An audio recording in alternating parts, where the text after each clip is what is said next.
Right, so it is day 57 of my New Year's tree planting thing, and I was a little bit short of options today, but let's get on with it.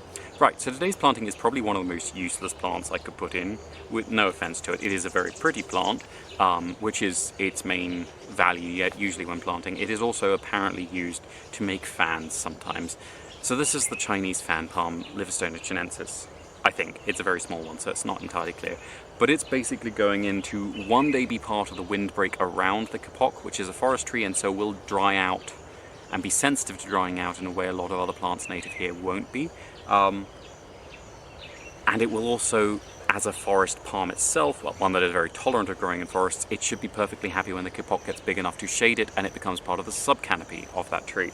Now, because, as with a lot of palms, this tends to fill out its head before it starts going up, it can be a little bit tricky with companion plants, so that there is usually a sort of minimum safe distance for a lot of companion plants. But because I want it sheltered, because it's not the most sun-hardy palm, it is one of the ones that most usually people will say at least a light shade, and we are, again, moderate altitude in the tropics, so when we have full sun, we really have full sun.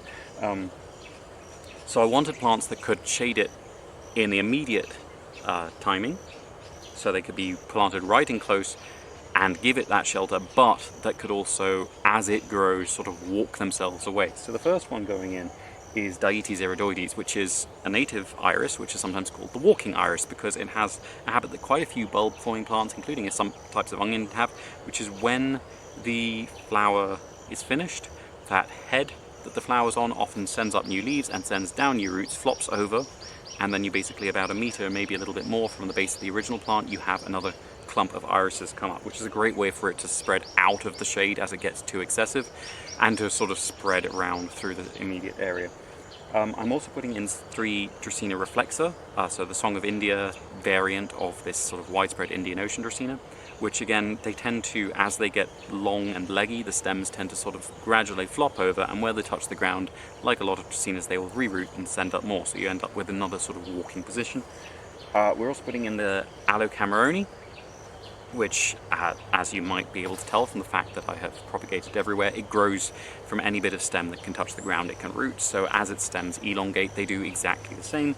And finally, I'm putting in 3 pieces of Senecio Dicaria, which we met before, but I didn't know its name then. I speculated it might be a very weird Kalanchoe or a slightly weird Curio.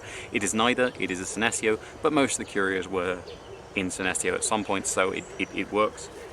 Basically, it's a succulent daisy, and all 3 of these pieces are from one of the plants I planted a few years ago and sort of forgot about in a little sort of weedy section of the garden, flopping over and sending up a whole bunch more.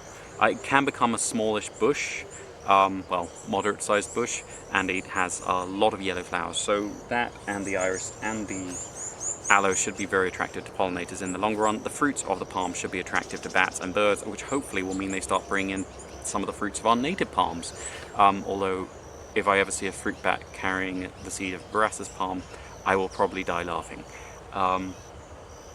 Yes, so that should be everything for today. Tomorrow's planting, as planned, is a little bit more useful, but it will take a fair bit of preparation, so we'll see if I manage to get around to that. Thank you very much for watching, and do tune in again tomorrow.